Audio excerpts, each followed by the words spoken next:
सांसद जी, आज जो है लोकतंत्र का महापर्व है, ऐसे में आप जो है पोलिंग बूथ पर हैं। मत डालने के लिए आया हूं और पंक्ति में पहले नंबर पर हूं।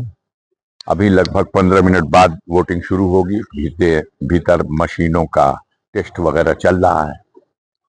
ऐसे में कहा जाए कि आप गाजीपुर लोकसभा के प्रत्याशी हैं और ये जो है बलिया लोकसभा है। ये मेरी जन्म भूमि भी है, मेरी कर्म भूमि भी है। इस विधानसभा क्षेत्र से मैं 5 बार विधायक रहा हूं और पहली बार 14वीं लोकसभा के लिए जब चुनाव लड़ा था तो ये विधानसभा भी गाजीपुर लोकसभा क्षेत्र का अंग थी, लेकिन वो चुनाव में जीत गया 2,27,000 मतों के अंतर से। परिसीमन जब बाद में हुआ 2008 में, तो उस वक्त हम लोग के यहाँ देहात में कहा जाता है चकबंदी के लिए चक काटने वाला जो अधिकारी होता है, चकबंदी अधिकारी, उसकी मर्जी पे फिर परिसीमन में चक बनने लगे। तो श्री मनोज सिन्हा जी भारतीय जनता पार्टी की ओर से उस परिसीमन कमेटी के एक मेंबर थे। हर पार्टी का एक मेंबर था उससे। उन्होंने अपने अनुसार एक बेहतरीन चक बनाया।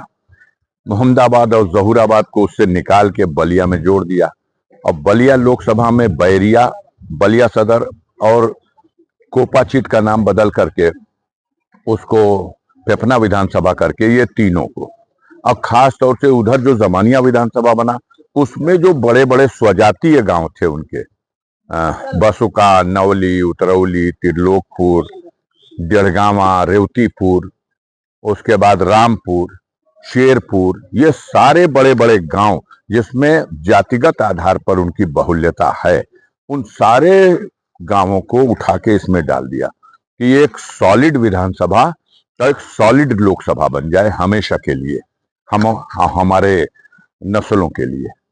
लेकिन अब क्या कीजिएगा, सोचना हो सकता है, अमल होना मुश्किल हो जाता है।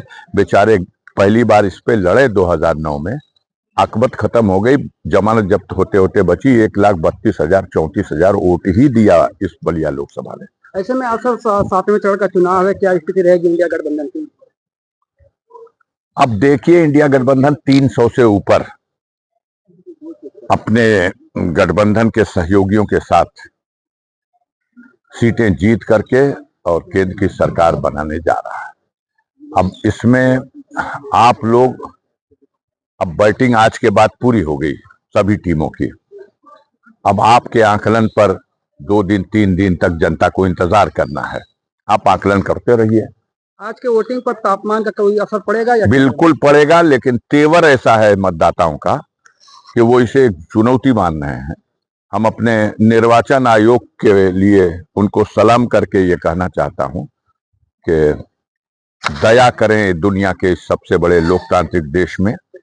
यहाँ बुजुर्ग मतदाता भी हैं, महिलाएं भी हैं, गर्भवती महिलाएं भी हैं, और ऐसे तापमान में जहां पशु पक्षी मर रहे हैं, इंसान मर रहे हैं, आपके जो मतदान कराने के लिए कर्मी लगाए गए हैं उनमें से कई मर जा रहे हैं। तो जरा विचार किया कीजिए कि कैसा मौसम है जब आप किसी को कह रहे हैं कि जाओ। अगर ये लोग भी आके यहाँ 1 घंटा खड़े रहेंगे तो पता नहीं इनका क्या हशर होगा। ऐसे में सर अंतिम सवाल है कि ईवीएम से जो चुनाव हो रहा है, क्या लग रहा है ईवीएम कितनी सुरक्षित अब है? हो गया, अब ईवीएम से ही चुनाव संपन्न हो गया। अब उस सवाल पर टिप्पणी करने से कोई नतीजा नहीं है। जनता ये स्वीकार नहीं कर रही थी, लेकिन हो गया। अफजल जी